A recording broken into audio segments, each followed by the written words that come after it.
Hello everyone, my name is Vivek and my roll number is 199518219, studying in 6th semester in Aeronautical Engineering Department and Institute of Aeronautical Engineering. Today, on the subject of relational database management systems, uh, the Tech Talk topic is about adapting server systems for new memory technologies. So, for decades, servers have used DRAM as main memory, spinning disk drives for storage, and tapes for archiving. Researchers and designers have optimized this media over time for their individual purposes, but the basic storage paradigm has remained. Existing servers use levels of increasing data capacity to build a hierarchy, starting with multiple SRAMs or an embedded DRAM cache, followed by off-chip DRAM main memory, flash disk, spinning hard disk drives, and tape. In this hierarchy, main memory is volatile and optimized for the random access of small data chunks. In contrast, storage is designed to be non-volatile, holding its content in larger blocks and retaining that content if the system fails. Unfortunately, whether storage is in the form of locally attached disk or a remote service, it is necessarily far from the processor, which increases access time latency. Conventional software access storage asynchronously. When a request is sent to the storage subsystem, the CPU does not wait for the data, but rather suspends the requesting software thread and then resumes when the requested data is available. Developers have optimized software for this classical memory storage hierarchy by optimizations require software management and latency remains high, both issues that degrade application performance. New memory technologies are promising to remove these complexities. In Figure 1, it shows designers are already realizing the benefits of using NAND flash as a dense, fast level between RAM and disk, but offerings on the horizon could push this transformation further. These new memories, shown as storage class memory in the figure, have high density than RAM as well as the non volatile properties of NAND. The storage class layer could have latency much closer to that of main memory if reliable non-volatile technology could be accessed very quickly. It might be reasonable to access it synchronously with very low software overhead.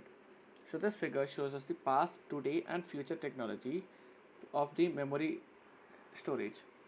So uh, for the past, it is from tape to disk and DRAM, and for today, it is DRAM, flash SSD, disk, and tape. And for the future, it is RAM and storage class memory, disk, and tape, which is being saved in the servers. Server main memory always needs more capacity and bandwidth, while storage requires high density. Technologies that could bridge that performance and density gap between main memory and storage memory would significantly improve the server data hierarchy. Memory technologies such as spin torque transfer magnetic memory STT-MRAM, phase change RAM PCRAM, and sensitive metal oxide memories RRAMs have the potential to do that exactly.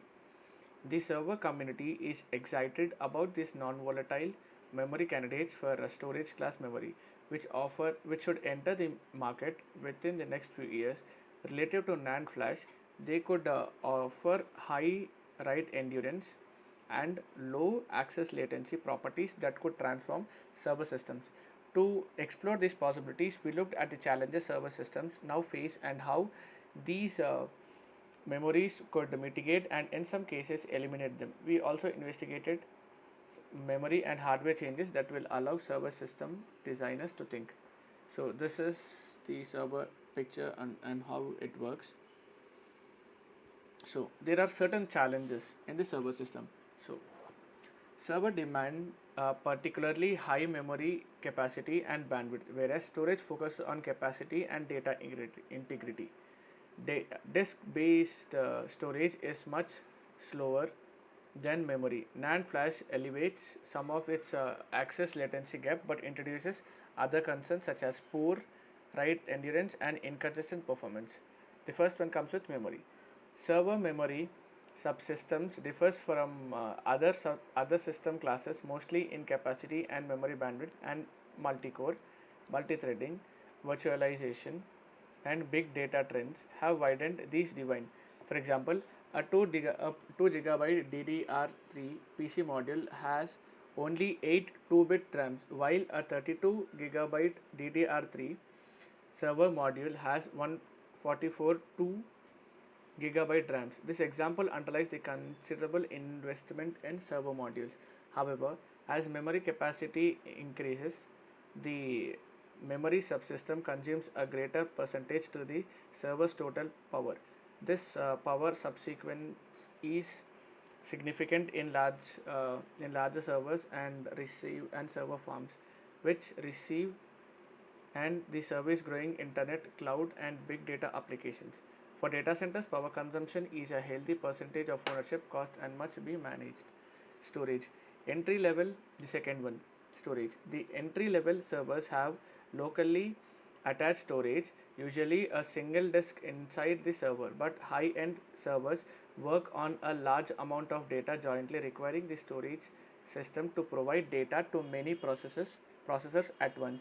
For transaction processing on large databases to big data analytics, these server systems require large high performance storage systems. Performance consistency. Server systems commonly support many threads, customers, and workloads, yet must deliver a consistent quality of service. Typical NAND latency is much better than that of disk drive, but worst case latency is an important performance metric. Operations that manage flash low endurance can compromise latency and require careful performance management. The fourth one, new memories and scaling. Perhaps no other issue is as important to server systems as technology scaling, since high memory capacity is crucial in big data world. Fortunately, new memory technologies promise to eliminate DRAM memory challenge such as long refresh rates, as well as problems that plague NAND flash scaling such as write endurance and retention. Hybrid system to increase capacity. Relative to DRAM, new memories have greater density and can store multiple values in a single cell or a cell stack, but the cost of its density is higher latency. Although for some applications these denser memories will improve server system performance without the need to control latency, most applications will require innovative latency management schemes. So, the hybrid memory performance will be higher than overall DRAM system with the successful implementation of this. Add a directory of data values. Architectures in which the hardware does most of the hybrid management require a directory to tell the controller if data values are located in DRAM or in denser memory. Carefully define the DRAM region. The DRAM region must supply enough bandwidth to sustain most memory accesses, which remain while remaining fairly small relative to the denser memory design. Store critical data structure in DRAM. Storing structures in DRAM such as locks to manage concurrent process will avoid performance problems, and manage dense memory endurance. The fourth one, tune read and write bandwidth. These new technologies will afford the opportunity for revolutionary improvements in server computing. To successfully integrate storage class memory into servers, the development of new technologies must remain focused on cost, endurance, latency, and power consumption. Combined with software optimization, these values can enable the envisioned change in the process of data storing. By this, I come to the end of topic. Thank you.